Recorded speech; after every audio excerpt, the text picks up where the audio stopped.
Dokter perjalanan waktu menjadi selir. Gunakan kemampuan kedokterannya bantu raja dan menjadi ratu. Sebelum ceritanya dimulai, silakan tulis di kolom komentar dari daerah mana saja teman-teman yang menonton cerita ini. Dan jangan lupa like dan subscribe, agar channel Cerita Ar bisa terus berkembang dan mempersembahkan cerita yang terbaik. Di sebuah kota metropolitan yang selalu sibuk, di mana lampu-lampu gedung tinggi menyala tak pernah tidur, hidup seorang perempuan bernama Bunga. Seorang dokter muda berusia 28 tahun yang dikenal di rumah sakit tempat ia bekerja sebagai sosok lembut, tenang, dan pekerja keras. Rambut panjangnya seringkali digelung sederhana. Wajahnya jarang tersentuh make-up karena waktu yang ia habiskan lebih banyak berlari dari satu ruang pasien ke ruang yang lain. Sejak kecil, Bunga memang bercita-cita menjadi dokter. Bukan karena ingin terlihat hebat, bukan pula karena ingin kaya, melainkan karena ia melihat ibunya pernah meninggal karena terlambat ditangani saat sakit. Sejak saat itu, Bunga bersumpah bahwa ia ingin menjadi orang yang mampu menyelamatkan nyawa orang lain. Nyawa yang dulu tidak bisa ia selamatkan sebagai anak kecil. Cita-cita itu mengantarnya ke jalan panjang penuh perjuangan. Kuliah kedokteran, koas, internship, malam-malam begadang, dan keluarga yang tidak selalu mendukung. Namun semuanya ia jalani dengan hati yang ikhlas. Ia adalah tipe perempuan yang menanggung luka sendiri, tanpa menyulitkan orang lain.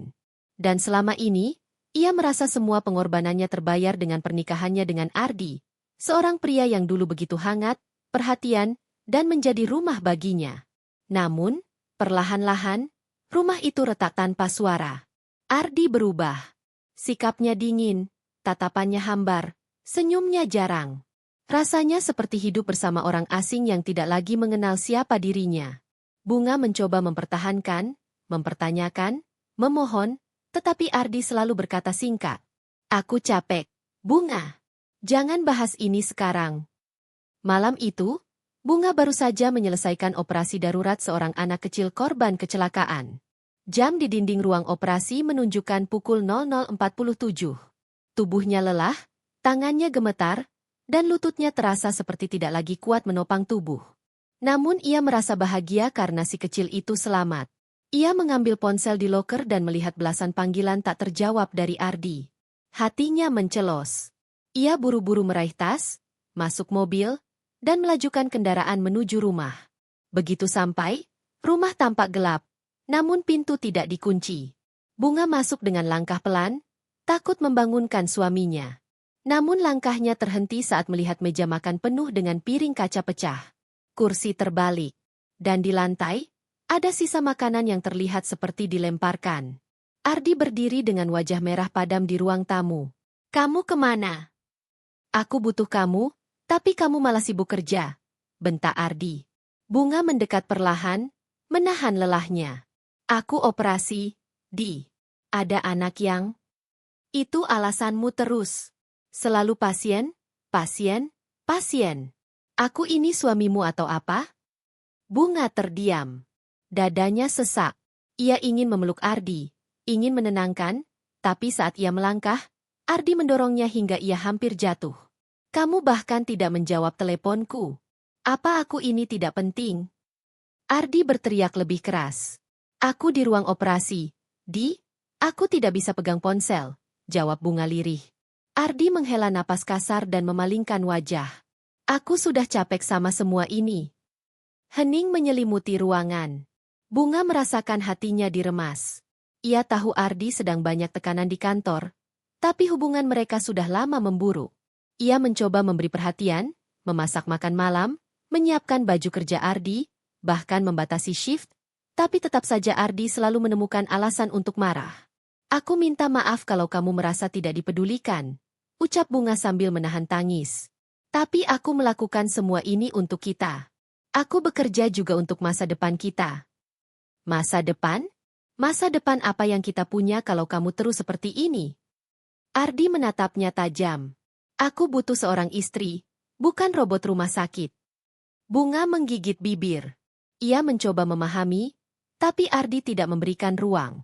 Dan malam itu, mereka berdua kembali bertengkar sampai Ardi memutuskan keluar rumah, membiarkan pintu terbuka, meninggalkan Bunga sendirian dalam gelap. 3 hari berlalu sejak pertengkaran itu. Ardi tidak pulang. Ia hanya mengirim pesan singkat, Aku butuh waktu sendiri. Di rumah sakit, Bunga berusaha bersikap profesional. Ia masih tersenyum kepada pasien, masih memberi semangat kepada keluarga pasien, masih memberikan penjelasan medis dengan suara tenang. Namun di balik senyum itu, dadanya terasa sesak. Sampai suatu malam, setelah menangani pasien yang tak tertolong, ia duduk di tangga belakang rumah sakit sambil mengusap wajah yang basah oleh air mata. Rasa lelah, tekanan pekerjaan, dan masalah rumah tangga membuat tubuhnya seolah tidak lagi kuat. Temannya, Dokter Raras, mendekat dan duduk di sampingnya. Bunga, kamu kelihatan sangat capek. Kamu harus istirahat, ujar Raras lembut. Bunga tersenyum tipis. Aku baik-baik saja. Tapi wajahmu tidak berkata begitu. Kamu sakit hati karena Ardi, ya? Bunga terdiam. Matanya kembali berkaca-kaca. Aku tidak tahu apa salahku. Ras, aku hanya ingin mempertahankan rumah tanggaku. Raras menghela napas dan merangkul bahunya. Kadang, orang yang kita cintai tidak bisa melihat perjuangan kita. Itu bukan salahmu. Bunga memejamkan mata. Kata-kata itu menenangkan, tapi hatinya tetap sakit. Setelah shift selesai, Bunga menuju ruang laboratorium penelitian medis yang sudah kosong. Tempat itu tenang, dan ia sering datang ke sana untuk menenangkan pikiran. Di ruangan itu terdapat mesin eksperimental yang sedang diuji oleh tim penelitian. Sebuah alat yang diperkirakan dapat mempengaruhi percepatan waktu sel, namun masih berupa prototipe yang belum berfungsi. Bunga menyentuh mesin itu sambil menarik napas panjang. Andai aku bisa kembali ke masa lalu dan memperbaiki semuanya, gumamnya. Ia tidak tahu bahwa mesin itu mulai menyala. Lampunya berkedip. Suara dengungan terdengar. Panel kontrol menyala satu persatu, seakan merespon sentuhannya. Bunga terkejut dan hendak menjauh, namun lantai bergetar tiba-tiba.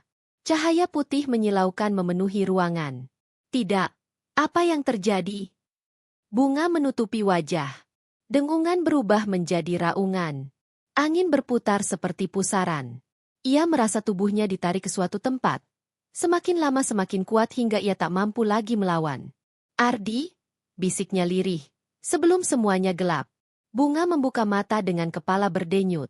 Udara dingin menerpa wajahnya. Ia merasakan rumput basah di bawah tubuhnya. Burung-burung berbunyi, namun suaranya berbeda dari yang biasa ia dengar. Semua terasa asing. Ia bangkit perlahan. Di mana? Ini. Langit tampak lebih biru. Udara lebih bersih.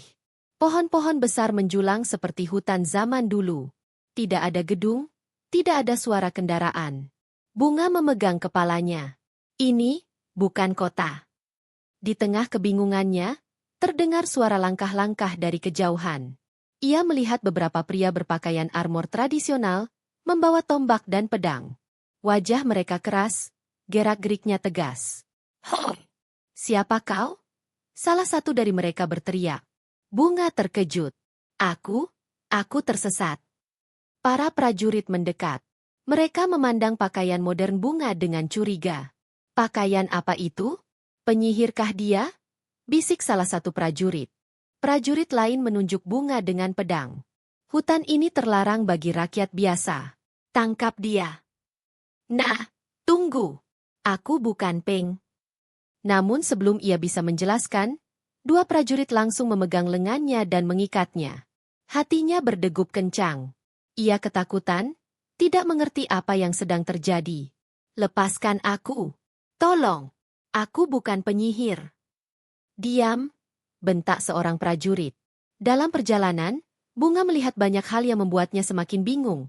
Desa-desa yang tampak seperti dari ratusan tahun lalu, rakyat yang mengenakan pakaian tradisional, anak-anak yang bermain tanpa sepatu, dan pasar kecil yang ramai dengan suara pedagang. Ketakutan Bunga semakin besar. Apakah aku benar-benar kembali ke masa lalu? Prajurit membawa Bunga ke istana besar yang berdiri megah dengan arsitektur kuno. Gerbang besar terbuka, menampilkan halaman luas dengan patung-patung dan taman yang terawat. Di dalamnya, terlihat begitu banyak pelayan, pejabat, dan penjaga. Bunga berkeringat dingin. Ia tidak paham kenapa ia dibawa ke sini. Laporkan kepada raja bahwa kami menangkap orang asing berpakaian aneh di hutan terlarang, ujar pemimpin prajurit. Pelayan mengangguk dan bergegas masuk ke aula istana. Tak lama kemudian, Bunga dihadapkan ke ruang besar dengan singgasana megah, di mana seorang pria muda duduk dengan jubah raja. Wajahnya tampan, tatapannya tegas namun terlihat jenuh seakan memikul beban berat. Dialah Raja Wirasena, penguasa kerajaan. Prajurit mendorong Bunga maju. Paduka, kami menemukan perempuan asing ini di hutan terlarang. Pakaiannya dan bahasanya mencurigakan. Raja Wirasena menatap Bunga dengan penuh analisis. Siapa namamu? Bunga? Jawabnya dengan suara berat. Dari mana asalmu? Aku tidak tahu. Aku tersesat. Raja mengerutkan kening. Mengapa pakaianmu seperti itu? Apa niatmu memasuki wilayah kerajaanku? Bunga menelan ludah. Aku tidak ingin menyusahkan siapapun. Aku tidak tahu bagaimana aku bisa berada di sini. Hening sejenak. Para menteri berbisik. Bahaya. Paduka. Dia bisa saja mata-mata. Tidak. Lihat penampilannya. Terlalu aneh untuk mata-mata. Bisa jadi dia penyihir. Raja Wirasena mengangkat tangan, menghentikan keributan para bawahannya. Tatapannya kembali pada Bunga. Mulai hari ini, kau akan ditempatkan di paviliun selir. Selama kau berada di istanaku, kau akan diawasi. Jika kau mencoba kabur atau membuat masalah, kau akan dihukum. Bunga terperanjat. Selir? Tidak. Aku bukan. Prajurit mendorongnya sampai ia tersungkur. Raja berdiri, lalu berkata pelan namun tajam. Kau boleh bilang apa saja. Tapi selama kau berada di istana ini, kau mengikuti aturanku. Bunga menahan air mata. Dunia barunya dimulai dengan ketidakadilan. Hatinya luluh lantak. Dunia yang ia kenal menghilang, suaminya tidak ada. Hidupnya berubah dalam hitungan detik. Ia merasa kehilangan segalanya. Ia ditarik pergi oleh para pelayan, menuju bangunan tempat para selir tinggal. Tempat penuh intrik dan persaingan, yang akan menjadi awal dari perjalanan hidup baru yang tidak pernah ia bayangkan. Dan untuk pertama kalinya sejak ia menjadi dokter, Bunga merasa dirinya begitu rapuh. Namun ia tidak tahu bahwa kesedihan yang ia rasakan malam itu akan menjadi awal dari takdir besar yang menunggunya. Angin dingin menerpa wajah Bunga saat ia berdiri terpaku di tengah hutan asing itu. Suara dedaunan berbisik di bawah angin. Sementara sorot mata para prajurit yang mengitarinya begitu tajam dan penuh kecurigaan. Bunga menelan ludah, merasakan tenggorokannya kering. Tubuhnya masih lemah setelah tersedot cahaya misterius di laboratorium rumah sakit. Prajurit yang berdiri paling depan, wajahnya keras dengan bekas luka panjang di pipinya, melangkah maju sambil menunjuk tombaknya ke arah Bunga. Dari mana kau berasal? Pakaianmu aneh. Apa kau mata-mata dari negeri seberang? Aku bukan mata-mata, ucap Bunga pelan, berusaha menjaga suaranya agar tidak bergetar. Aku tersesat. Aku tidak tahu bagaimana aku sampai di sini. Para prajurit saling bertatapan, jelas tidak percaya. Pakaian modern Bunga, jaket kerja rumah sakit, celana panjang bersih, dan sepatu sneakers, terlihat janggal di tengah hutan zaman kuno itu. Salah satu prajurit lain, yang berusia lebih muda dan bermata tajam, mendekati Bunga dan menarik lengan bajunya, memeriksa bahan kainnya dengan heran. Kain apa ini? Ini bukan kain yang digunakan rakyat biasa. Ini milik bangsawan? Bunga menggeleng. Tidak, ini hanya pakaian biasa. Yang lain, seorang prajurit besar berbadan tinggi, mengangkat dagunya. Kalau begitu kau penyihir. Apa? Bunga terperanjat. Tidak, aku bukan penyihir. Aku hanya... Belum sempat ia menyelesaikan kalimat, prajurit lain menodongkan pedang ke lehernya. Kalau bukan penyihir, kenapa muncul di hutan terlarang ini? Hanya mereka yang menguasai sihir hitam yang berani masuk ke wilayah ini. Jantung Bunga berdegup kencang. Aku benar-benar tidak tahu tempat ini, katanya lirih. Tolong, aku tidak berniat jahat. Tetapi permohonannya tidak mengubah apapun. Prajurit pertama mengibaskan tangannya. Ikat tangannya. Bawa dia ke istana. Biar raja yang memutuskan apa yang harus dilakukan padanya. Bunga merasakan tangan-tangannya ditarik kasar ke belakang dan diikat dengan tali yang serat kasarnya menusuk kulit. Ia mencoba meronta, tapi tenaga para prajurit jauh di atasnya. Begitu tali menjerat pergelangan tangannya, ia sadar sepenuhnya. Ia tidak sedang bermimpi. Semua terasa terlalu nyata. Para prajurit mendorongnya berjalan melewati hutan. Bunga tersandung beberapa kali, tapi tidak ada dari mereka yang peduli. Setiap kali ia terjatuh, mereka hanya menariknya untuk bangkit kembali. Di sepanjang perjalanan, Bunga memperhatikan sekitar dengan cemas. Tidak ada suara mesin, tidak ada kabel listrik, bahkan tidak ada jalan aspal. Hanya pepohonan besar, rerumputan, dan bebatuan. Seolah ia benar-benar kembali ke masa ratusan tahun lalu. Ketika keluar dari hutan, mereka tiba di sebuah desa kecil. Rumah-rumah berbahan kayu dan jerami, pedagang yang memakai baju tradisional, perempuan dengan keranjang berisi sayuran di punggung, dan anak-anak yang bermain dengan tanah. Mereka semua berhenti dan menatap rombongan prajurit dengan rasa penasaran, terutama pada Bunga yang berpakaian asing. Apa dia penyihir? Pakaiannya seperti dari negeri jauh. Kenapa wajahnya pucat sekali? Bisik-bisik itu menusuk telinga Bunga. Ia tertunduk, mencoba menyembunyikan wajahnya, tetapi prajurit besar tadi mendorongnya agar tetap berjalan tegak. Saat mereka tiba di pelataran lebih luas, terlihat banyak rakyat mengantre di depan sebuah bangunan sederhana. Mereka membawa keranjang, beberapa menangis, beberapa memegangi bagian tubuh yang terluka. Dari jauh, Bunga melihat seorang lelaki terkapar dengan luka parah di kaki. Darahnya mengalir deras sementara istrinya menangis memohon bantuan. Bunga spontan melangkah mendekat. Nalurinya sebagai dokter muncul begitu saja. Prajurit, dia harus ditangani sekarang. Kalau tidak, dia akan... Prajurit yang mengawasinya menarik tali ikatan dengan kasar. Diam. Kau bukan siapa-siapa di sini. Tapi dia sedang... Aku bilang diam. Suara bentakan itu membuat rakyat sekitar menatap Bunga ketakutan. Mereka mungkin berpikir ia benar-benar penyihir yang ditangkap. Bunga merasakan dadanya sesak. Ia ingin menolong, tetapi tangannya terikat. Ia harus menerima kenyataan pahit. Saat ini ia tidak bisa menyelamatkan siapapun. Setelah perjalanan panjang yang melelahkan, mereka tiba di sebuah gerbang tinggi dari kayu kokoh dengan patung dua naga di sisi kiri dan kanan. Gerbang itu dijaga oleh pasukan elit dengan armor lebih megah. Buka gerbang. Kami membawa orang asing dari hutan terlarang. Seru prajurit pemimpin. Gerbang pelan-pelan terbuka, menampakkan halaman istana yang luas dengan bangunan besar bergaya kerajaan kuno. Di tengah halaman, prajurit berlatih menggunakan pedang kayu. Sementara di sisi lain terlihat taman luas yang dijaga ketat. Bunga dibawa masuk ke gedung utama, melewati lorong panjang dengan pilar-pilar besar dan hiasan ukiran kayu.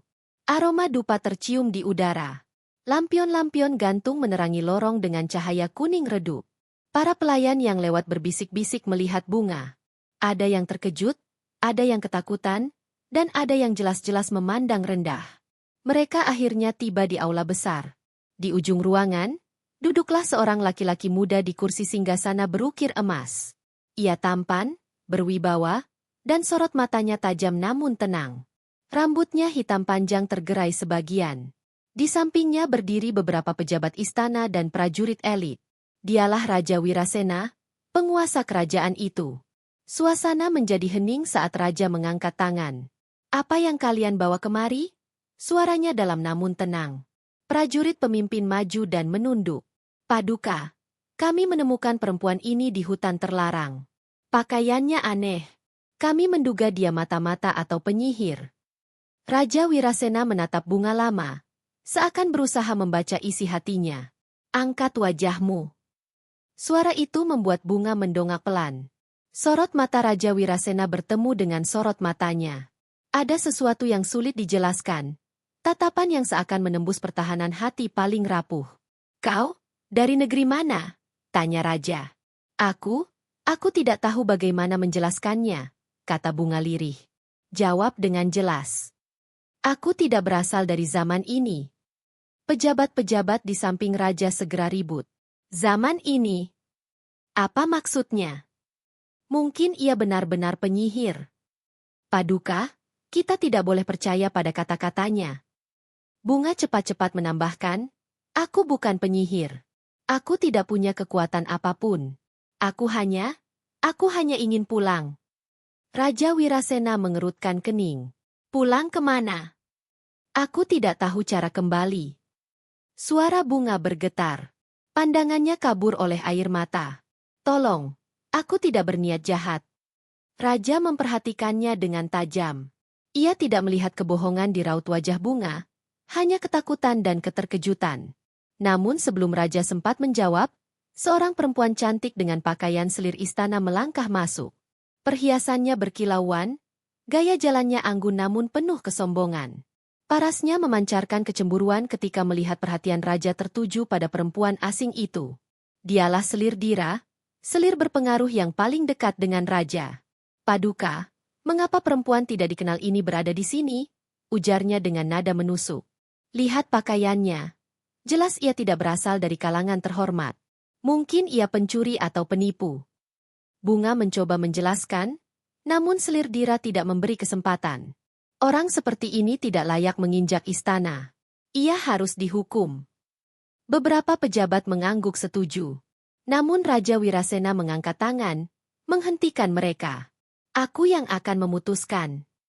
Ia berdiri dari singgasananya dan melangkah mendekati Bunga. Setiap langkahnya bergema pelan di aula besar, membuat semua orang menahan napas. Hutan terlarang adalah tempat berbahaya. Tidak mudah bagi seseorang masuk ke sana tanpa tujuan, ucapnya. Tapi mata wanita ini tidak menunjukkan niat jahat. Selir Dira tampak tidak senang mendengarnya. Raja menatap Bunga sekali lagi.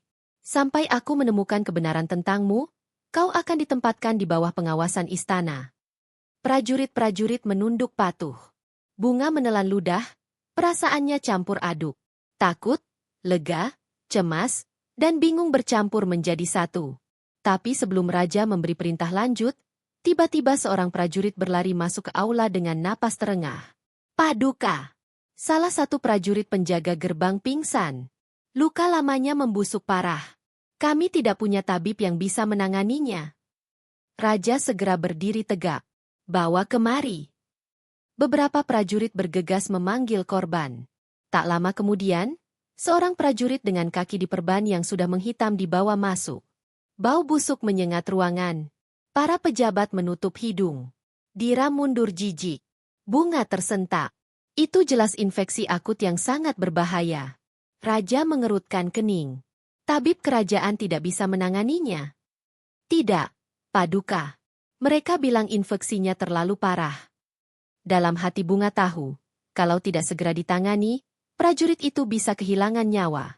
Ia melangkah maju tanpa memikirkan keselamatannya. Tolong, lepaskan dulu tali tanganku. Aku bisa membantu. Prajurit yang menahannya menatap ragu.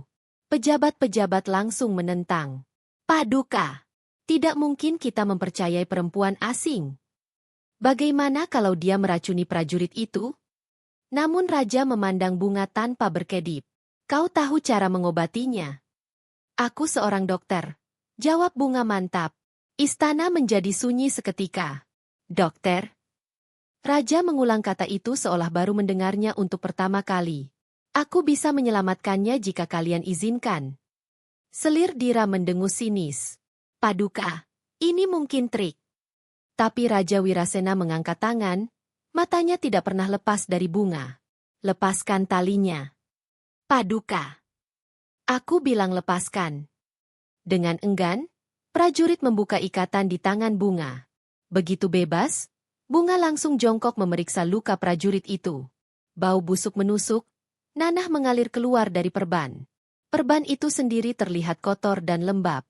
Ini harus dibersihkan sekarang, ucap Bunga cepat. Ambilkan air panas, kain bersih, alkohol atau anyaman rumput antiseptik, dan pisau kecil yang steril. Para prajurit dan pelayan panik. Apa itu? Steril? Air panas? Dimasak dulu. Apa yang harus kami lakukan? Raja memberi perintah keras, lakukan semua yang dia minta. Dalam beberapa menit, bahan-bahan sederhana itu datang. Bunga bekerja cepat, langkah-langkahnya teratur seperti yang ia pelajari seumur hidupnya.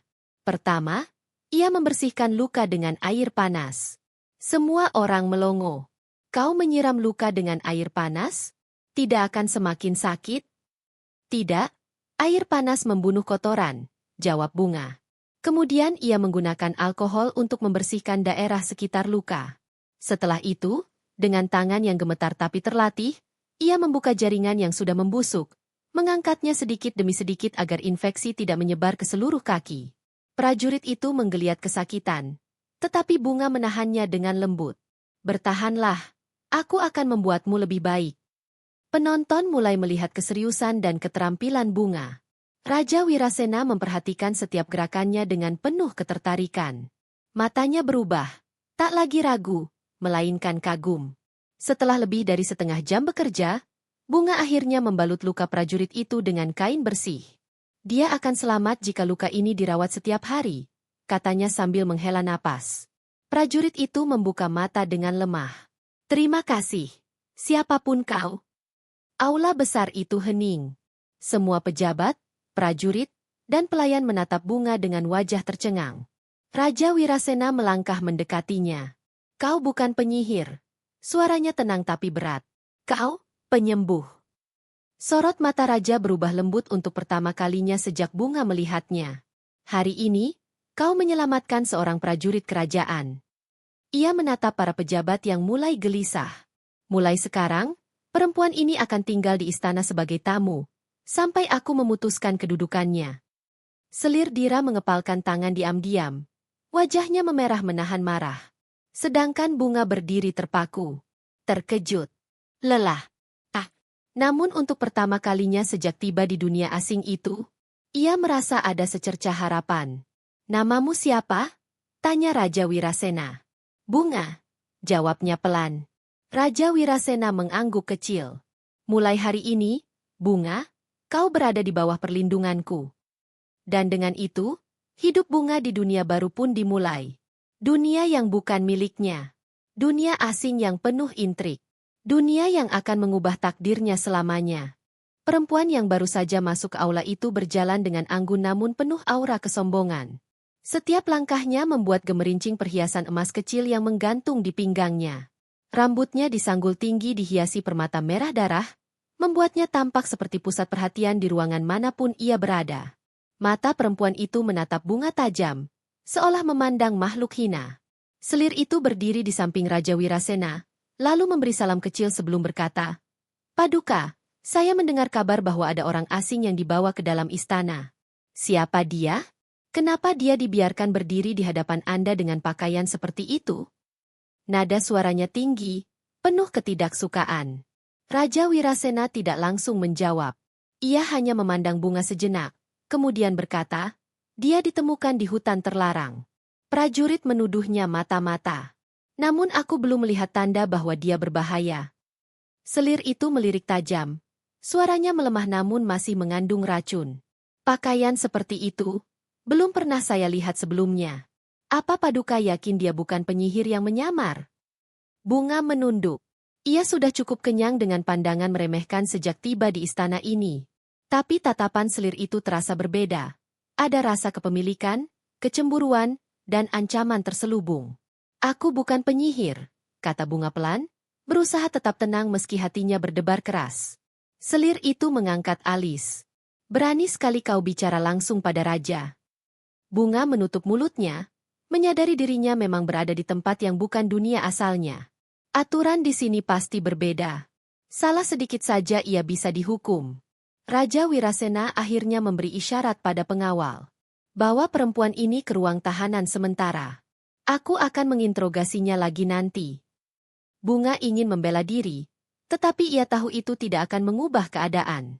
Dua prajurit segera menggiringnya keluar. Sebelum pintu aula tertutup, ia mendengar selir itu berbisik keras kepada raja. Paduka, saya mohon berhati-hati. Istana ini sudah terlalu banyak intrik. Jangan sampai ada bahaya yang masuk di bawah hidung kita sendiri. Bunga menelan ludah. Ia merasakan firasat buruk terhadap perempuan itu. Lorong-lorong istana panjang dan gelap, diterangi obor yang dipasang pada dinding batu. Suaranya bergema saat para prajurit menyeretnya melewati beberapa tikungan. Aroma kayu tua bercampur bau dupa memenuhi udara.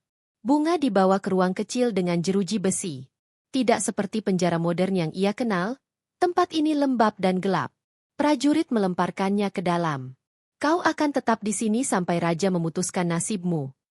Pintu besi ditutup kasar. Bunga menghela napas berat. Tangan dan kakinya sakit, tubuhnya letih, dan pikirannya kacau.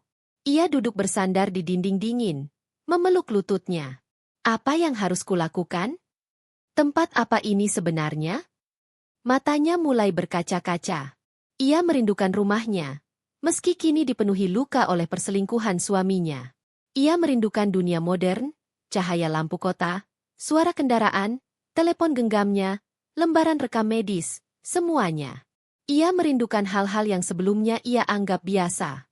Di sini, semuanya asing. Semuanya menakutkan. Namun, Bunga tahu ia tidak boleh menyerah. Jika ia pasrah, ia bisa mati di zaman ini tanpa seorang pun tahu nasibnya. Beberapa jam kemudian, pintu penjara terbuka. Bunga mengangkat wajahnya, kaget melihat dua wanita berpakaian seragam pelayan istana berada di sana. Sesuai perintah raja, kau dipindahkan, kata salah satu pelayan dengan nada datar. Dipindahkan? Kemana? Bunga tidak punya pilihan. Ia mengikuti dua pelayan itu melewati koridor lain, kali ini menuju bangunan yang berbeda dari sebelumnya. Bangunan itu tampak lebih mewah, dengan ukiran indah dan halaman yang dipenuhi bunga-bunga warna-warni. Ini, bukan penjara? Tanya Bunga ragu. Pelayan itu tidak menjawab langsung. Tempat ini adalah kediaman para selir. Langkah Bunga terhenti seketika. Ia memandang pelayan itu dengan mata melebar. Apa? Kenapa aku dibawa ke sini? Pelayan lain berkomentar pelan. Raja memutuskan kau akan ditempatkan sebagai selir tingkat rendah sampai penyelidikan selesai. Selir? Suara Bunga pecah. Tapi aku bukan. Aku tidak ingin menjadi.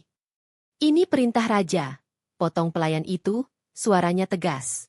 Kau harus menerimanya. Bunga ingin memprotes.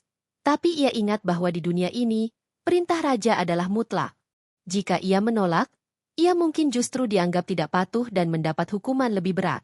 Ketika memasuki halaman kediaman selir, suasana berubah menjadi penuh lirikan tajam dan bisikan sinis. Para selir duduk di gazebo, beberapa bercengkerama sambil minum teh, beberapa sedang dirias oleh pelayan. Mereka mengenakan pakaian sutra mewah, rambut ditata rumit, dan wajah penuh riasan. Saat melihat Bunga masuk dengan pakaian modern yang kotor dan kusut, para selir langsung tertawa kecil. Siapa perempuan itu? Pakaiannya seperti kain lep. Lihat rambutnya. Berantakan sekali. Pantas saja ditempatkan sebagai selir tingkat rendah. Bunga menunduk, merasakan pipinya panas menahan malu. Ia tidak pernah mengalami perlakuan seperti ini, bahkan ketika ia masih koas berhari-hari tidak tidur. Setidaknya di rumah sakit, semua orang saling menghormati. Namun di sini, ia dianggap hina. Rendah. Tidak pantas. Pelayan membawa Bunga ke sebuah kamar kecil di ujung bangunan. Ukurannya sempit, kasurnya tipis. Tidak ada perabot mewah seperti kamar para selir lain. Inilah kamar Anda, kata pelayan itu. Sebagai selir tingkat rendah, Anda tidak memiliki banyak hak. Anda harus patuh pada aturan. Anda tidak boleh melihat raja kecuali dipanggil. Anda tidak boleh keluar istana tanpa izin. Dan Anda dilarang menjawab balik selir yang kedudukannya lebih tinggi. Bunga mengepalkan tangan. Ia ingin mengatakan bahwa ia bukan selir, ia hanya orang asing yang tersesat. Tetapi siapa yang akan percaya? Setelah pelayan pergi, Bunga duduk di tepi ranjang kecil itu. Ia menarik napas panjang, mencoba menenangkan diri. Apa yang harus kulakukan? Aku harus bertahan hidup dulu. Saat ia berpikir, tiba-tiba terdengar suara teriak di luar kamar. Buka pintunya. Aku ingin melihat perempuan asing itu. Pintu kamar terlempar terbuka. Bunga mengangkat wajahnya, dan melihat selir yang tadi berada di samping raja di aula. Selir Dira. Selir Dira melangkah masuk dengan gaya congkak, diikuti dua pelayan yang membawa kipas dan baki berisi perhiasan. Ia menyapu Bunga dari kepala hingga kaki dengan pandangan merendahkan. Jadi ini perempuan aneh yang ditemukan tentara? Katanya sambil menyeringai kecil. Kau lebih buruk dari yang kubayangkan. Bunga tidak menjawab. Ia hanya menunduk. Selir Dira berjalan mendekat, berhenti tepat di depan Bunga. Dengar baik-baik. Di istana ini, Aku yang mengatur segalanya. Aku selir favorit raja. Tidak ada yang berani melawanku. Bunga menahan napas. Jika kau berani macam-macam, aku pastikan kau tidak bertahan lama di sini. Selir Dira kemudian menepuk pipi Bunga dengan lembut. Sentuhan yang terasa lebih seperti hinaan daripada ancaman. Semoga kau cepat sadar diri. Lalu ia pergi dengan tawa kecil. Bunga menggigit bibirnya kuat-kuat. Ia tidak boleh menangis. Ia harus kuat. Ia harus bertahan di dunia asing ini. Ia berbaring di kasur tipis itu, menatap langit-langit kayu. Jika aku tetap hidup, mungkin suatu hari aku bisa kembali. Namun ia tidak tahu bahwa mulai detik itu, takdirnya justru baru saja berubah. Dan kemampuan yang ia pikir tidak berguna di istana ini, pengetahuannya sebagai dokter, akan segera menjadi penentu hidupnya di masa depan. Angin sore di halaman dalam istana membawa aroma obat herbal yang begitu kuat. Para pelayan berlalu lalang, membawa baskom air hangat, kain bersih, serta ramuan tradisional yang biasa digunakan tabib istana. Namun, di tengah hiruk-pikuk itu, hanya satu orang yang mampu membuat semua mata tertuju padanya. Bunga, perempuan asing yang baru beberapa minggu menjadi selir tingkat rendah, namun memiliki kemampuan yang tak pernah dilihat siapapun di kerajaan itu. Hari itu adalah hari yang menentukan. Satu kegentingan di istana. Kabar bahwa Raja Arfando jatuh sakit menyebar begitu cepat. Para tabib istana berkumpul, namun wajah mereka pucat. Denyut nadi sang raja lemah, tubuhnya panas tinggi, dan ruam merah menyebar di kulitnya. Para tabib bingung karena penyakit ini tidak pernah muncul sebelumnya di kerajaan tersebut. Bunga yang saat itu sedang menumbuk daun obat di dapur belakang mendengar bisik-bisik para pelayan. Tabib istana tak bisa menemukan obatnya. Kondisi raja terus memburuk. Ratu utama hampir pingsan karena cemas. Kalau raja tiada, istana bisa kacau. Ada dorongan kuat dalam hati Bunga. Ilmu kedokteran modernnya takkan membuatnya tinggal diam. Dengan cepat ia menghampiri pelayan senior dan berkata, "Bolehkan aku melihat kondisi Baginda Raja? Aku mungkin bisa membantu." Pelayan itu menatapnya ragu, namun pada akhirnya mengangguk. Kabar kemampuan? Aneh, Bunga sudah sering terdengar di dapur dan antara pelayan. Dua Bunga menyentuh tahta. Ketika Bunga memasuki kamar utama raja, udara dipenuhi aroma dupa penyembuhan. Tubuh raja terbaring lemah, napasnya tersengal. Para selir, termasuk selir Liona yang paling berpengaruh, menatap Bunga tajam. Apa yang dilakukan selir rendahan di sini? Liona mendesis dengan nada meremehkan. Namun ratu utama yang sedang menangis melihat ke arah Bunga dan berkata lirih. Katanya, "Kau pandai mengobati. Cobalah. Jika kau bisa menyelamatkan raja, lakukan apapun." Dengan hati-hati Bunga mendekati raja. Ia memeriksa suhu tubuh, melihat ruam, mengamati pernapasan. Dalam hati ia berkata, "Ini seperti gejala infeksi bakteri akut. Kalau tidak segera ditangani, ini bisa fatal." Ia tidak punya antibiotik modern. Namun ia tahu ada tanaman herbal yang memiliki sifat antibakteri kuat jika diramu dengan tepat. Bunga meminta air bersih yang sudah direbus, daun mengkudu, akar pinang muda, madu murni, kain bersih. Semua tabib tampak kebingungan melihat prosedurnya. Namun mereka tidak berani membantah setelah ratu utama memberi izin. Bunga bekerja cepat tapi teliti, membersihkan ruam, membuat ramuan, menurunkan suhu tubuh raja dengan kompres, dan memberi ramuan cair ke mulut raja sedikit demi sedikit. 3 gejolak di kalangan tabib dan selir. Para tabib merasa tersinggung. Salah satu dari mereka berkata lirih, "Bagaimana mungkin perempuan asing ini masuk dan ikut menangani raja?" Namun Bunga menjawab dengan tenang, "Jika benar kalian ingin menyelamatkan Baginda, kalian harus mau mencoba hal baru." Selir Liona semakin tak terima. Jika raja pulih karena perempuan ini, kedudukanku pasti terancam. Dalam hatinya, ia sudah merencanakan sesuatu untuk menjatuhkan Bunga. 4 keajaiban yang ditunggu. Malam itu Bunga tidak tidur. Ia terus memeriksa kondisi raja setiap 1 jam. Ia mengatur suhu ruangan, meminta ventilasi dibuka, dan mengganti kompres secara berkala. Hingga akhirnya, saat matahari pagi menyentuh ujung jendela, Raja Arfando membuka matanya. "Siapa yang menyelamatkanku?" Suara lemah tapi sadar itu membuat semua yang hadir terbelalak. Ratu Utama menangis lega. Para tabib saling memandang tak percaya.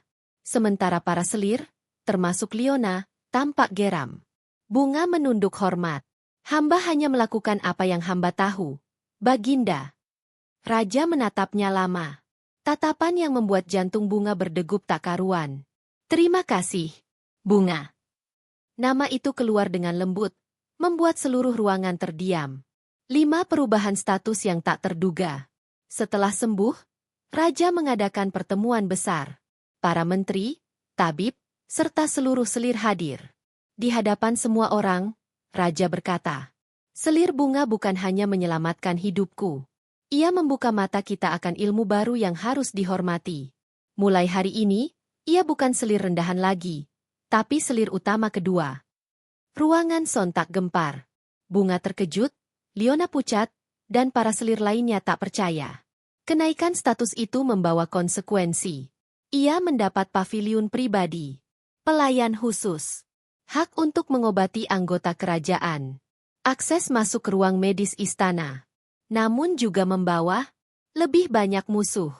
6 batuan besar menuju takdir baru. Hari demi hari, Bunga mulai merawat lebih banyak orang di istana. Prajurit yang terluka, pelayan yang jatuh sakit, anak-anak dari keluarga bangsawan, bahkan hewan peliharaan istana. Semua kagum karena hasil pengobatannya cepat dan efektif. Namun ia tahu, ini baru awal. Meskipun raja memberi perlindungan, banyak pihak tidak terima seorang selir asing yang tiba-tiba naik derajat. Beberapa pejabat percaya Bunga menggunakan ilmu hitam. Tabib-tabib mulai merasa diremehkan. Selir lain menganggapnya ancaman. Dan Liona diam-diam menyusun rencana untuk menyeret Bunga jatuh ke dasar lagi. Matahari pagi memandikan halaman istana dengan cahaya keemasan, namun suasana di dalamnya jauh dari hangat. Setelah keberhasilan Bunga menyembuhkan Raja Arvando dan diangkat menjadi selir utama kedua, atmosfer istana berubah menjadi lebih tegang dari sebelumnya. Iri hati, kecemburuan, dan kebencian merayap seperti ular di bawah permukaan yang terlihat tenang. Satu ketenaran yang membawa bencana baru. Kisah tentang kehebatan Bunga terdengar sampai pelosok istana. Para pelayan bercerita bagaimana raja hampir meninggal. Para prajurit membicarakan ramuan ajaib buatan Bunga. Bahkan bangsawan yang datang ke istana sering menanyakan siapa perempuan yang menghidupkan kembali Baginda. Nama Bunga menjadi topik utama di berbagai ruangan. Namun semakin banyak pujian, semakin banyak pula kebencian yang muncul. Selir-selir lain merasa derajat mereka terancam, terutama selir Liona, perempuan yang selama ini memegang pengaruh besar di sisi raja. Liona terkenal anggun, cantik, namun ambisinya seperti api yang membakar siapapun di dekatnya. 2 pertemuan gelap para selir. Pada suatu malam, ketika angin berhembus kencang, beberapa selir berkumpul secara diam-diam di ruang paviliun belakang. Lampu minyak menyala redup, dan wajah-wajah kesal terlihat jelas. Liona duduk di kursi utama, wajahnya dingin dan penuh amarah. "Kalian semua lihat sendiri, bukan? Seorang selir rendahan asing tiba-tiba naik pangkat dan mendapat perhatian raja hanya karena sedikit ramuan." Selir Maya menambahkan, "Sekarang pelayan lebih menghormatinya daripada kita. Bahkan Ratu Utama terlihat memujinya." Liona menggebrak meja. "Jika kita membiarkan itu terus terjadi, posisi kita akan hancur satu persatu." Beberapa selir lain mulai ketakutan. Ada yang mencoba menenangkan, tapi Liona tak ingin mendengar. Ia menatap mereka dengan tatapan penuh rencana gelap. "Mulai sekarang, Bunga adalah musuh kita bersama." 3 rencana jatuhkan Bunga. Liona mengatur siasat yang sangat rapi. Tujuannya jelas. Membuat raja membenci Bunga, atau setidaknya meragukannya. Langkah pertama, merusak reputasi Bunga. Para pelayan yang dekat dengan Liona disebar untuk membuat gosip bahwa Bunga menggunakan ilmu terlarang. Beberapa bahan obat Bunga di gudangnya disabotase agar menimbulkan reaksi buruk. Mereka bahkan menyewa tabib istana tertentu untuk mengaku bahwa cara Bunga tidak sesuai ajaran kesehatan kerajaan. Pelan tapi pasti, gosip mulai menyebar. Katanya ia pakai ramuan aneh dari timur. Ada prajurit yang alergi setelah diobati olehnya. "Kami tak tahu apakah raja selamat karena ramuan atau kebetulan." Bunga yang mendengarnya hanya bisa terdiam. Ia tak suka konflik, tapi ia tahu. Ini adalah dunia istana. Semua orang bisa menjadi musuh. 4 pelayanan medis yang berbalik menjadi bumerang. Kesempatan Leona datang ketika seorang prajurit senior pingsan setelah meminum obat dari gudang bunga. Padahal ramuan itu sudah disabotase. Saat kabar itu sampai ke telinga raja, para pejabat berbondong-bondong menyalahkan bunga. Di ruang sidang kecil, mereka memanggil bunga. Selir bunga, apakah benar ramuan yang Anda berikan membuat prajurit pingsan? Seorang tabib menuduh. Bunga terkejut. Tidak mungkin. Ramuan itu seharusnya aman. Saya meraciknya sendiri. Namun Leona memotong dengan pura-pura khawatir. Bunga, kami tahu kau ingin membantu. Tapi ilmu asing yang kau gunakan belum tentu cocok untuk rakyat kami. Nada manisnya seperti racun. Semua orang memandang bunga ragu-ragu. Raja tampak bingung. Matanya menatap 2 perempuan itu. Yang satu pernah menyelamatkan nyawanya, yang satu adalah selir setia yang ia kenal bertahun-tahun. Suasana menjadi sangat tegang. 5 bunga mengungkap kebenaran. Tidak ingin disalahkan atas sesuatu yang bukan kesalahannya, bunga memeriksa ramuan yang dituduhkan. Ia merasakan aroma berbeda, serta warna yang tampak keruh. Dalam hati ia langsung tahu. Ramuan itu bukan miliknya. Ada yang menggantinya. Dengan tenang ia berkata di hadapan raja.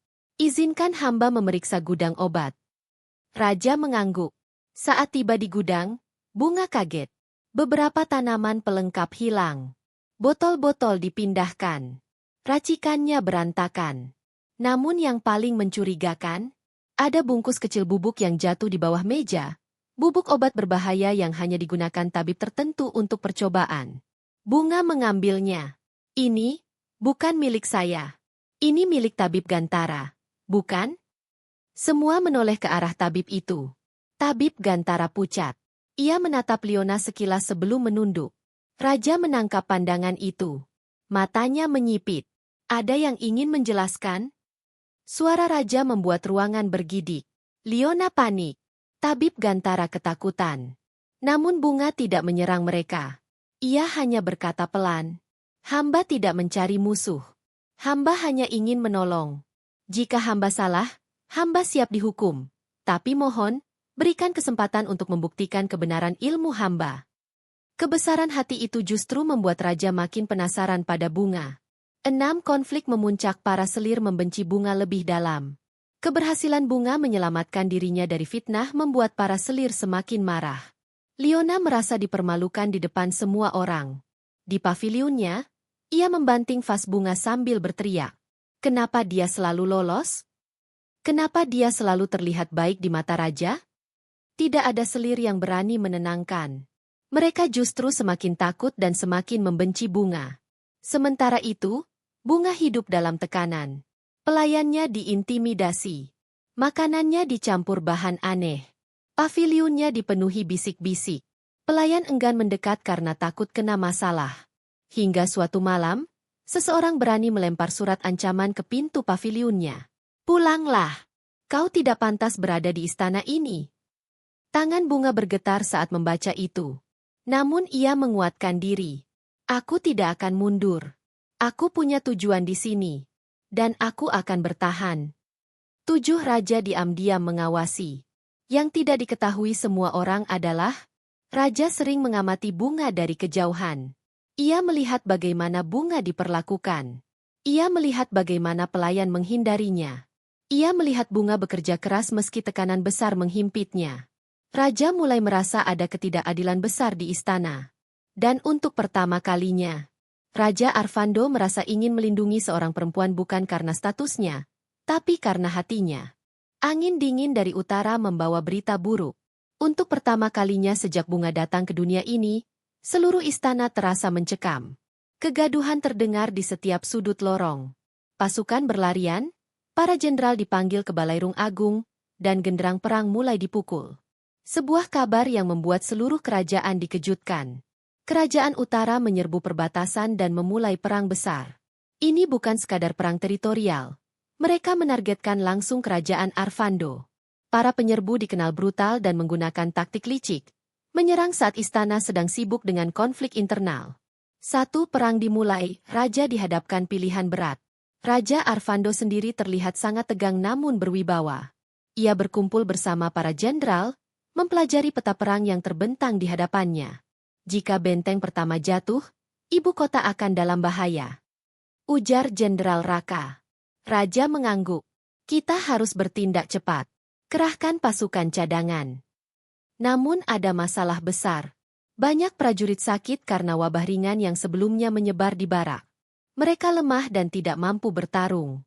Bunga yang mendengar kabar itu langsung datang, meski sebenarnya dirinya masih dalam tekanan dari para selir. Ia berdiri di hadapan raja dengan suara tegas.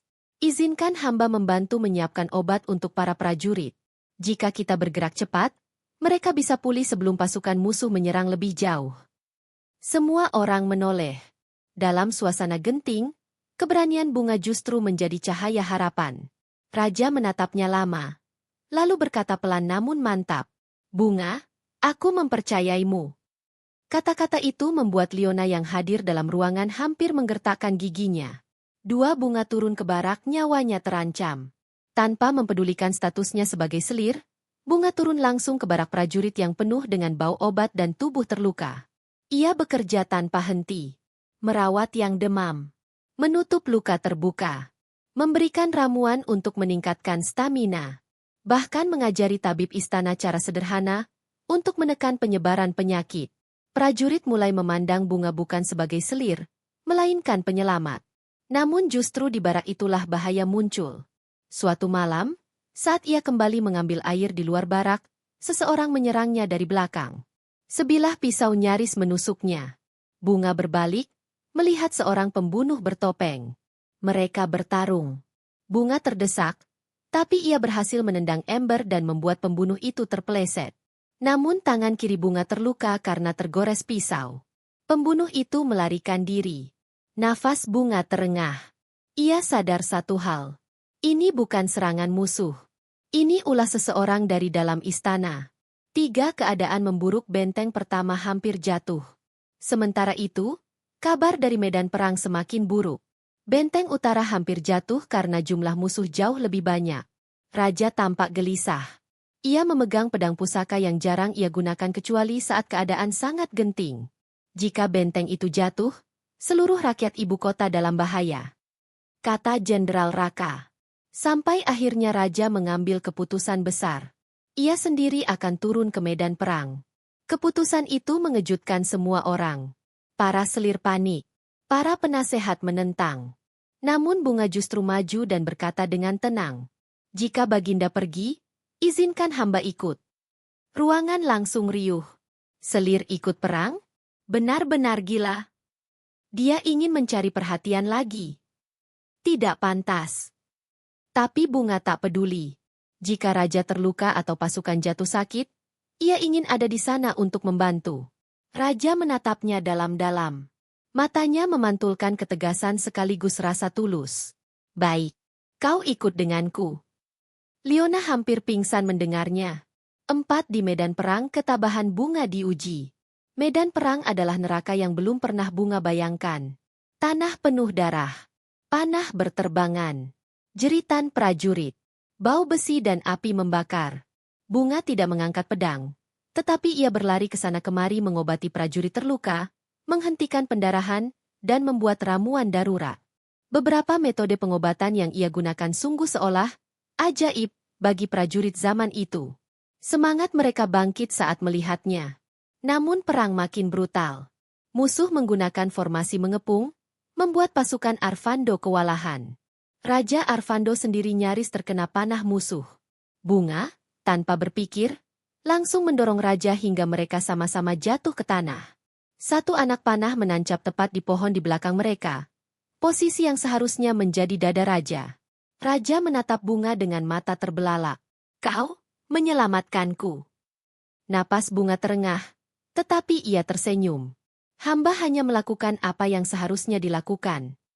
Sejak itu, raja tidak membiarkan Bunga jauh dari pandangannya.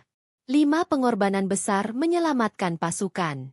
Saat malam tiba, musuh mempersiapkan serangan besar. Benteng sudah retak. Jumlah prajurit berkurang drastis. Di tengah keputusasaan, Bunga membuat keputusan nekat. Ia mencampur ramuan khusus untuk meningkatkan energi dan menurunkan demam para prajurit secara cepat. Tapi ada masalah. Ramuan itu membutuhkan bahan langka. Tanaman yang tumbuh di sisi tebing berbatu yang berbahaya. Prajurit melarang Bunga pergi. Raja melarangnya dengan tegas. Namun Bunga bersikeras. Jika hamba tidak pergi, besok kita semua akan kalah. Diam-diam, tanpa pengawal, ia memanjat tebing pada malam gelap. Hujan turun. Batu licin. Tangannya terluka, kakinya memar. Tapi ia berhasil membawa tanaman itu. Saat ia kembali, tubuhnya lemas dan hampir pingsan. Namun ramuan itu berhasil menyelamatkan hampir setengah pasukan yang sebelumnya tidak bisa bertarung. Prajurit menatap Bunga seperti malaikat perang. Raja menatapnya lebih dari itu. Ada kekaguman, rasa hormat, dan sesuatu yang lebih dalam. 6 kemenangan yang dibayar mahal. Prajurit Arvando yang pulih berkat ramuan Bunga akhirnya mampu membalikkan keadaan. Musuh mundur. Benteng bertahan. Kerajaan Arvando memenangkan pertempuran pertama. Namun kemenangan itu dibayar mahal. Banyak prajurit gugur. Beberapa jenderal terluka parah. Dan Bunga sendiri jatuh sakit karena kelelahan dan luka-luka. Raja membawa Bunga kembali ke istana dengan tangannya sendiri. Di dalam tandu, Raja berkata dengan suara pelan namun penuh makna. Tanpa dirimu, kerajaan ini sudah jatuh. Aku sendiri pun mungkin sudah mati. Kau lebih dari sekadar selir, Bunga. Kau adalah pahlawan. Kata-kata itu mengguncang seluruh hatinya. 7. Akhir bab. Bunga jatuh tak sadarkan diri. Sesampainya di istana, tubuh Bunga melemah. Pandangannya kabur. Kepalanya berat. Ia sempat melihat wajah raja yang cemas, suara pelayan yang panik, sebelum akhirnya semuanya menggelap. Bunga jatuh pingsan di pelukan raja. Dan itulah awal dari perubahan besar. Bunga bukan lagi hanya selir asing. Ia kini menjadi penentu nasib kerajaan. Dan Raja Arvando mulai menyadari, ia tak ingin kehilangan Bunga. Hujan turun deras malam itu, membasahi seluruh atap istana Arvando. Awan hitam menggulung seperti membawa firasat buruk. Sementara itu, di kamar khusus tempat Bunga dirawat, suasana begitu hening. Hanya suara napasnya yang berat dan teratur, menandakan tubuhnya masih berjuang memulihkan diri. Raja Arvando duduk di sisi ranjang. Jari-jarinya menggenggam tangan Bunga yang terasa dingin. Tatapannya penuh kekhawatiran.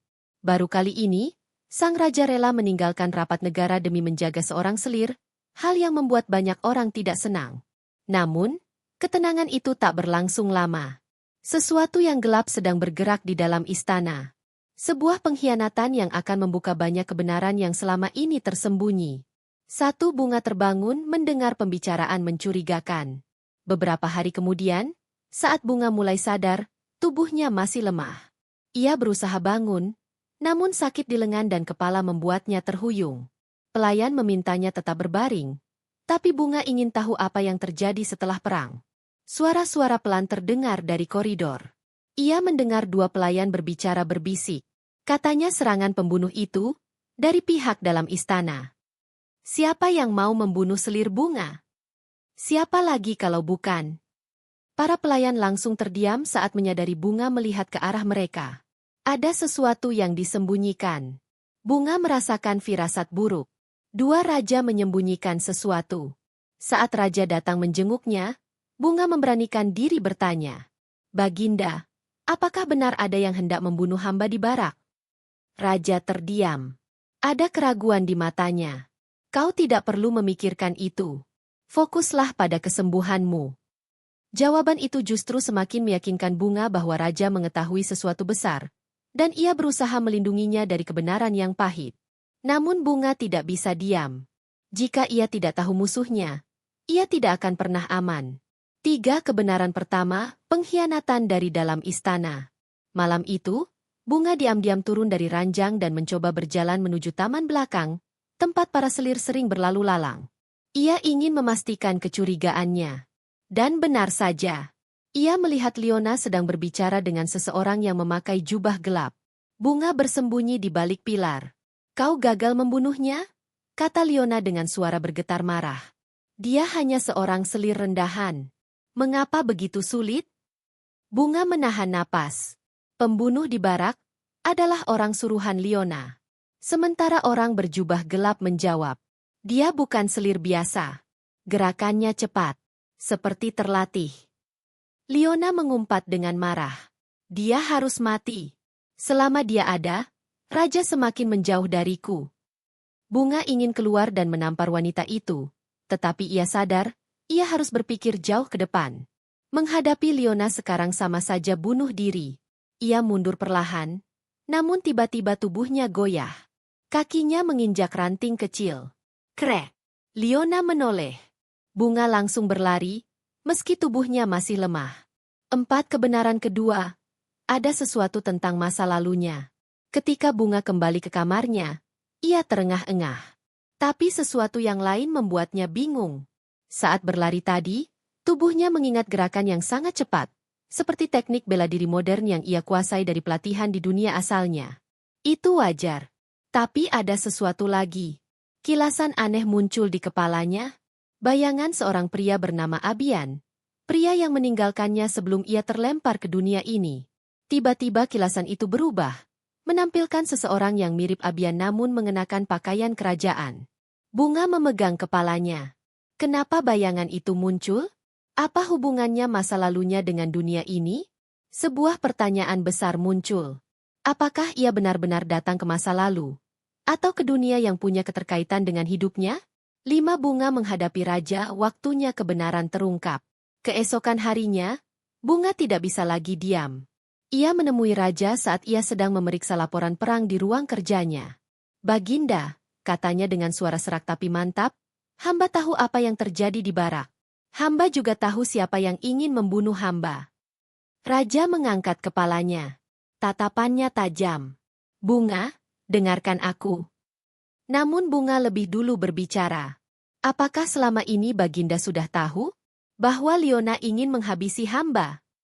Raja berdiri. Aura kekuasaannya memenuhi ruangan. Aku tahu, jawab raja, tapi aku tidak memiliki bukti kuat. Aku tidak bisa menghukumnya tanpa bukti, atau istana akan kacau. Air mata Bunga mengalir. Jadi hamba dibiarkan hampir mati, demi menjaga stabilitas istana. Raja tampak tersiksa. Aku tidak ingin itu terjadi. Aku berusaha melindungimu sebisa mungkin. Namun Bunga sadar, istana bukan tempat aman. Raja bukan hanya lelaki yang bisa ia cintai. Ia juga pemimpin yang harus mendahulukan politik. Untuk pertama kalinya sejak datang ke dunia ini, Bunga merasa sendirian. 6 kebenaran ketiga, Liona bukan ancaman sebenarnya. Saat Bunga hendak keluar dari ruangan raja, Jenderal Raka masuk tergesa-gesa. Baginda, kami menemukan surat rahasia dari pihak utara. Raja mengerutkan alis. Isi surat itu apa? Raka menelan ludah. Pengkhianat sebenarnya, bukan dari kalangan selir. Ia menunjukkan surat itu. Ada mata-mata kelas tinggi di istana. Seseorang yang memiliki akses langsung ke ruang strategi kerajaan. Raja menatap surat itu dengan kaget. Siapa orangnya? Tanya Bunga pelan. Jenderal Raka menghela napas panjang. Nama itu adalah kepala penasehat kerajaan. Raja memukul meja. Tidak mungkin. Dia sudah bersamaku sejak awal aku naik tahta. Bunga terdiam. Ternyata masalah jauh lebih besar daripada pertikaiannya dengan Liona. Pengkhianatan ini adalah ancaman yang bisa meruntuhkan seluruh kerajaan. 7. Akhir bab. Bunga menemukan kebenaran yang mengubah segalanya. Pada malam harinya, Bunga duduk di balkon kamarnya, memandangi bulan yang bulat sempurna. Kebenaran yang ia dengar hari itu menampar batinnya. Liona hanyalah serpihan kecil dari masalah. Pengkhianatan yang sesungguhnya datang dari orang yang dipercaya raja. Dan mungkin, masa lalunya sendiri punya hubungan misterius dengan dunia ini. Bunga menggenggam udara. Ia bertekad. Jika aku harus melindungi raja dan kerajaan ini, maka aku harus menemukan seluruh kebenaran. Tentang Liona, tentang pengkhianat, dan tentang diriku sendiri. Dan di kejauhan, seseorang mengawasinya dari bayang-bayang. Seorang pria, yang wajahnya mirip Abian. Dan bab ini berakhir dengan kalimat menggantung. Selamat datang kembali. Bunga. Malam itu, angin musim gugur berhembus lembut di halaman dalam istana. Lentera-lentera minyak bergoyang perlahan, memantulkan cahaya keemasan di permukaan kolam. Bunga berdiri di tepi jembatan kayu, menatap bulan yang menggantung seperti piring perak. Sudah lama ia tidak merasakan ketenangan seperti ini. Setelah perang mereda, setelah pengkhianatan terbongkar, dan setelah ia hampir kehilangan nyawanya karena racun yang diberikan salah satu selir, kehidupan Bunga di istana berubah secara drastis. Para pelayan menunduk hormat ketika ia lewat. Para tabib bahkan meminta bimbingannya. Namun semua itu tidak membuat hatinya ringan. Terlalu banyak luka, terlalu banyak rasa curiga, dan terlalu banyak kehilangan. Langkah kaki seseorang terdengar perlahan mendekat. "Aku tahu kau di sini." Suara itu terdengar lembut, namun tegas. Suara yang selama ini ia hindari, suara yang membuat dadanya bergetar tanpa ia kehendaki. Bunga memejamkan mata sejenak. Ia tidak membalikkan tubuhnya. Baginda seharusnya sedang beristirahat. Tuan sedang pulih. "Aku baik-baik saja," jawabnya pelan. "Yang membuatku tak bisa beristirahat justru dirimu." Bunga menggigit bibir. Jantungnya berdebar. Ia benci bagaimana seorang raja yang dulu hanya ia lihat sebagai sosok otoriter bisa membuatnya begitu tak berdaya. Dengan langkah pelan, raja berjalan mendekat hingga berdiri di sampingnya. Wangi sandalwood yang selalu dipakainya tercium begitu jelas. "Kau menyelamatkanku lebih dari satu kali," ucap raja sambil memandangi permukaan air. "Bukan hanya tubuhku, tapi diriku." Bunga mengernyit. "Aku hanya melakukan kewajibanku sebagai tabib dan sebagai bagian dari istana." Raja tersenyum kecil. "Kau tahu itu tidak benar." Keheningan menggantung. Bunga mengalihkan tatapannya. Namun raja justru menatapnya dengan mata yang dalam dan jujur. Mata yang, tanpa ia sadari, pernah membuatnya merasa aman. "Dulu," lanjut raja, "aku tidak pernah percaya seorang selir dapat membawa perubahan besar. Istana ini penuh kepalsuan, ambisi, dan racun. Tapi kedatanganmu membuatku melihat semuanya berbeda." Bunga merasa dadanya menghangat, tetapi ia menahan diri. "Baginda, aku bukan siapa-siapa. Aku hanya seseorang yang terlempar dari waktu yang berbeda." "Justru itu," ucap raja, "kau berbeda." Raja kemudian menghela napas panjang, seolah menyingkirkan beban berat dari dalam dadanya. "Aku tahu kau terluka. Semua intrik, semua fitnah yang ditujukan padamu, aku seharusnya melindungimu lebih baik." Bunga terdiam. Ia tidak menyangka raja akan berbicara sedemikian terbuka. "Dan ketika kau hampir mati karena diracun," suara raja merendah, hampir patah, aku takut. Takut kehilanganmu. Takut jika aku terlambat menyadari apa arti kehadiranmu." Tatapan itu menusuk hati Bunga. Ia merasakan sesuatu yang selama ini ia tekan mulai retak. "Baginda," ucapnya lirih. Raja mendekat selangkah. "Bunga, apakah aku sudah terlalu terlambat?" Pertanyaan itu membuat dunia seolah berhenti berputar. Angin berhenti, kolam tenang, dan waktu seakan menahan napas. Bunga membalas tatapan itu. Bukan sebagai tabib, bukan sebagai selir, bukan sebagai seseorang yang tersesat dalam dimensi waktu, tetapi sebagai perempuan yang pernah mencintai dan patah, namun kini mulai merasakan hidup kembali. "Aku tidak tahu," jawabnya jujur. "Hatiku sudah terlalu sering hancur. Di duniaku, aku disakiti oleh orang yang kusayangi. Dan di sini, aku juga harus berjuang untuk bertahan hidup setiap hari." Raja tidak memaksanya. Ia hanya menunduk sedikit, menunjukkan rasa hormat. "Kalau begitu, izinkan aku memperbaikinya. Izinkan aku menunggu hatimu siap. Aku tidak meminta jawaban sekarang." Keheningan kembali tercipta, namun kali ini bukan karena jarak, melainkan karena kedekatan yang belum siap diungkapkan. Bunga menatap bulan. "Cinta tidak bisa tumbuh dari paksaan." "Aku tahu," jawab raja. "Dan tidak akan tumbuh dari ketakutan. Aku tidak ingin kau takut padaku." Bunga menghela napas panjang, membiarkan beban di dadanya sedikit berkurang. Namun, cinta bisa tumbuh dari rasa hormat, dari saling percaya, dari waktu. Raja tersenyum, senyum kecil yang jarang ia tunjukkan kepada siapapun. "Kalau begitu, Izinkan aku memberikan semua itu. Untuk pertama kalinya sejak ia tiba di dunia ini, Bunga tidak merasa terancam oleh perasaan yang tumbuh. Tidak lagi seperti cinta yang dulu, yang penuh luka dan kebohongan. Ini berbeda. Lebih lembut, lebih perlahan, lebih menenangkan. Dan mungkin, lebih nyata. Malam itu, keduanya berdiri berdampingan tanpa kata. Tetapi hati mereka mulai membuka pintu yang selama ini tertutup rapat. Dan di sanalah awal dari cinta yang tumbuh kembali. Cinta yang tidak diminta, tidak dipaksa, namun hadir sebagai cahaya kecil yang bersinar di tengah kegelapan istana. Fajar menyingsing dengan warna keemasan, memantulkan sinar lembut ke puncak menara istana. Hari itu berbeda. Para pelayan berlarian dengan langkah penuh semangat. Prajurit berjaga dengan pakaian terbaik mereka, dan halaman istana dipenuhi hiasan kain merah serta emas. Suasana megah yang jarang terjadi. Bunga bangun lebih pagi dari biasanya. Jantungnya berdebar, bukan karena takut, tetapi karena ia tahu hari itu akan menentukan masa depannya. Hari penobatan yang tak pernah ia bayangkan akan terjadi dalam hidupnya. Apalagi setelah terlempar dari dunia modern ke zaman kerajaan penuh intrik. Ia mengenakan pakaian khusus yang diberikan permaisuri tua, jubah sutra berwarna putih keemasan, hiasan rambut sederhana namun elegan, dan selendang yang menunjukkan status kehormatan. Para pelayan memandangnya dengan kekaguman yang tulus. "Selir bunga? Anda terlihat seperti cahaya itu sendiri pagi ini," ucap salah satu pelayan dengan suara kagum. Bunga tersenyum kecil. "Terima kasih. Semoga hari ini berjalan lancar."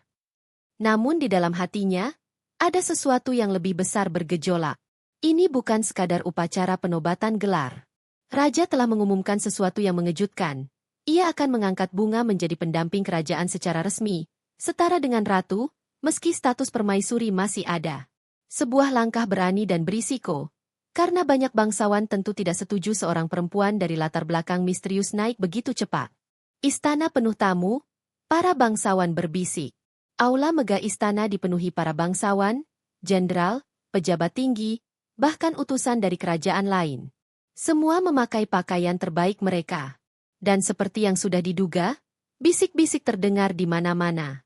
"Dia itu siapa? Dari keluarga mana? Katanya dulu dia hanya selir biasa. Kenapa raja begitu memihaknya? Apakah ini karena dia menyelamatkan nyawa raja berkali-kali?" Bunga mendengar sebagian bisikan itu, tetapi ia tidak gentar. Ia telah melihat hal yang lebih mengerikan. Perang, racun, pengkhianatan. Sedangkan mulut manusia, ia sudah terbiasa menghadapi. Ia berjalan dengan tenang memasuki aula, ditemani pengawal kehormatan. Tatapan semua orang tertuju padanya. Dan di ujung ruangan, raja berdiri dengan pakaian kebesaran kerajaannya.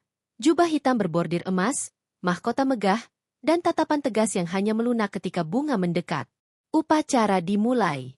"Bunga," ucap raja dengan suara lantang, "datanglah ke sini." Ia melangkah maju. Jarak beberapa meter terasa seperti perjalanan panjang. Ketika ia berhenti di depan raja, suasana aula menjadi hening.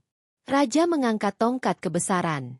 "Di hadapan semua saksi kerajaan, aku mengakui jasamu yang telah menyelamatkan nyawaku, menyelamatkan negeri ini dengan ilmu pengobatanmu, dan menjaga rakyat selama perang besar." Bunga menunduk hormat. "Kau bukan hanya selir. Kau adalah pilar baru bagi kerajaan ini." Bisik-bisik berhenti. Semua orang kini mendengarkan dengan cemas. Raja kemudian melanjutkan dengan suara lebih tegas. "Mulai hari ini, aku menobatkanmu sebagai pendamping utama kerajaan. Sebuah gelar yang setara dengan ratu. Gelar ini memberimu hak untuk terlibat dalam dewan kerajaan, memimpin urusan kesehatan negeri, dan menjadi pengayom rakyat." Aula menggemuruh. Banyak yang terkejut. Beberapa bangsawan tampak tidak terima. Namun sebagian prajurit dan rakyat yang hadir tersenyum bangga. Raja menatapnya. Lembut namun penuh makna. "Lihatlah aku." Bunga mengangkat wajah. Mata mereka bertemu. "Dengan segala kemuliaan, aku menanyakan ini bukan sebagai raja, tapi sebagai pria yang ingin membangun masa depan bersamamu." Detik itu, semua orang menahan napas. "Bunga, maukah kau berjalan bersamaku, sebagai pemimpin negeri ini, dan sebagai perempuan yang kucintai?" Hening. Bunga tidak langsung menjawab. Ia memikirkan perjalanan panjangnya. Patah hati di masa kini, terlempar ke masa lalu, dibenci selir-selir lain, berjuang menyembuhkan raja, menghadapi perang, dan menyaksikan pengkhianatan yang hampir merenggut hidupnya. Namun semua itu juga membawa dirinya ke titik ini. Titik yang membuatnya mengerti bahwa setiap luka membawanya menuju takdir yang baru. Dengan napas pelan, Bunga menjawab, "Jika Baginda mengizinkan aku tetap menjadi diriku sendiri, tetap membantu rakyat, dan tetap menggunakan ilmu pengetahuan dari duniaku untuk kebaikan, maka aku bersedia." Senyum raja melebar. "Itu sudah menjadi keinginanku sejak awal." Raja menyentuh bahunya dengan tongkat kerajaan. Para pendeta kerajaan melantunkan doa. Kemudian mahkota kecil disematkan di kepalanya. Semua orang berlutut. Salam hormat kepada pendamping utama kerajaan, Lady Bunga. Aula menggema oleh suara penghormatan. Untuk pertama kalinya sejak ia tiba di dunia asing ini, Bunga merasa benar-benar diterima. Tidak lagi hanya selir. Tidak lagi hanya tabib. Tetapi seorang pemimpin, seseorang yang memiliki tujuan baru. Dan di sampingnya, Raja menatapnya penuh bangga, seolah mengatakan bahwa masa depan mereka baru saja dimulai. Hari-hari setelah penobatan berjalan dengan cepat, seolah waktu ingin mengejar ketertinggalannya. Bunga kini resmi menjadi pendamping utama kerajaan, setara dengan ratu, dan tanggung jawabnya bertambah besar. Namun ia tidak merasa terbebani. Justru, ia merasa hidupnya baru mulai menemukan arah. Ia memimpin pembenahan balai pengobatan, mengajarkan para tabib teknik kebersihan yang lebih modern, membuat sistem catatan kesehatan rakyat, dan bahkan membuka ruang rawat khusus untuk perempuan yang selama ini diabaikan. Rakyat menyambut semua perubahan itu dengan kegembiraan. Di sisi lain, hubungan Bunga dan Raja berkembang dengan lambat namun pasti. Tidak ada paksaan. Tidak ada tekanan. Hanya dua hati yang saling menyembuhkan, memahami, dan bertumbuh bersama. Saat masa tenang tiba. Suatu pagi, Bunga duduk di taman istana, menulis ramuan baru untuk pencegahan penyakit musiman. Raja menghampirinya sambil membawa 2 cangkir teh herbal. "Aku pikir kau lupa beristirahat lagi," ucap Raja sambil tersenyum. Bunga tertawa kecil. "Aku hanya ingin memastikan semuanya berjalan dengan baik." Raja duduk di sampingnya. "Kau telah mengubah kerajaan ini, Bunga. Lebih dari yang pernah kupikirkan." "Bukan aku saja," jawab Bunga lembut. "Semua terjadi karena kita mau berubah." Raja menatapnya lama. "Dan aku bersyukur bahwa takdir membawamu ke sini." Ucapan itu membuat hati Bunga bergetar. Ia menatap Raja, dan untuk pertama kalinya, tidak ada lagi keraguan di matanya. "Baginda," ucap Bunga pelan, "aku juga bersyukur, meski awalnya aku merasa semuanya adalah hukuman." Raja mengerutkan kening. "Hukuman?" "Ya, karena aku datang dari masa depan dengan hati yang hancur. Aku kehilangan semuanya. Aku patah. Tapi kerajaan ini, perjalanan waktu ini, memberiku kesempatan kedua." Raja menyentuh tangannya, hangat dan tulus. "Dan kau mengubah kesempatan itu menjadi kekuatan." Bunga tersenyum. "Dan Baginda mengubah luka yang kubawa menjadi rumah." Keduanya kemudian berjalan ke arah paviliun kecil di taman, melihat para pelayan menata bunga persiapan festival musim semi. Rakyat berkumpul di luar istana, membawa persembahan dan hadiah kecil untuk pemimpin baru mereka. Bunga melihat wajah-wajah bahagia itu dan merasakan sesuatu mengalir dalam dadanya, kedamaian yang tidak pernah ia rasakan sebelumnya. 1 tahun kemudian, kerajaan berkembang maju. Penyakit menurun, rakyat lebih sehat, dan sistem pemerintahan menjadi lebih terbuka. Bunga mulai dikenal bukan hanya sebagai pendamping kerajaan, tapi juga sebagai tabib yang membawa harapan. Raja sering berjalan bersamanya di antara rakyat, tanpa pengawalan berlebihan. Mereka menunjukkan bahwa pemimpin bukan hanya duduk di singgasana, tetapi hadir untuk rakyat. Dan pada malam festival musim semi berikutnya, saat kembang api tradisional menerangi langit, Raja menggenggam tangan Bunga. "Bunga," kata Raja lembut, "setahun lalu aku meminta waktu untuk menunggu hatimu pulih. Hari ini, aku bertanya sekali lagi, maukah kau menjadi ratuku, pendampingku seumur hidup, bukan hanya dalam gelar, tapi dalam cinta?" Bunga menatap langit, melihat warna-warna cerah di atas sana. Hatinya kini tidak lagi takut, tidak lagi ragu. Baginda, bisiknya, aku sudah menemukan rumahku. Dan rumah itu adalah di sisimu. Raja tersenyum, senyum yang menenangkan jiwa. Kalau begitu, mari kita bangun masa depan ini bersama. Dengan itu, Raja memasangkan cincin kuno kerajaan di jari bunga, simbol ikatan suci yang tidak dapat diganggu-gugat. Para rakyat yang melihat dari kejauhan bersorak bahagia. Dan malam itu, bunga resmi menjadi ratu. Bukan karena lahir bangsawan. Bukan karena kekuasaan. Tetapi karena keberanian, kebaikan, perjuangan, dan hati yang tak pernah menyerah meski dihancurkan berkali-kali. Pesan moral. Hidup bisa membawa seseorang ke jurang terdalam. Namun kadang dari situlah cahaya baru muncul. Takdir bukan sesuatu yang datang tanpa alasan. Ia datang pada mereka yang berani berjalan di tengah luka. Bunga yang datang dari masa depan, patah hati dan kehilangan segalanya, justru menemukan kekuatan dalam dirinya, membangun kehidupan baru, dan membawa kebaikan bagi banyak orang. Pesan moral bagi pembaca. Luka bukan akhir, tetapi awal dari perubahan. Kebaikan akan ditemukan dalam diri mereka yang tidak berhenti berbuat baik. Cinta sejati lahir dari rasa hormat, kepercayaan, dan kesediaan untuk tumbuh bersama. Dan yang terpenting, perjalanan hidupmu bisa berubah saat kamu berani membuka hati pada kesempatan baru. Dengan masa depan kerajaan yang cerah dan cinta yang kokoh, bunga menutup bab lamanya dan memulai hidup baru sebagai ratu. Pemimpin yang lahir dari luka, namun bersinar karena keberaniannya. Selesai.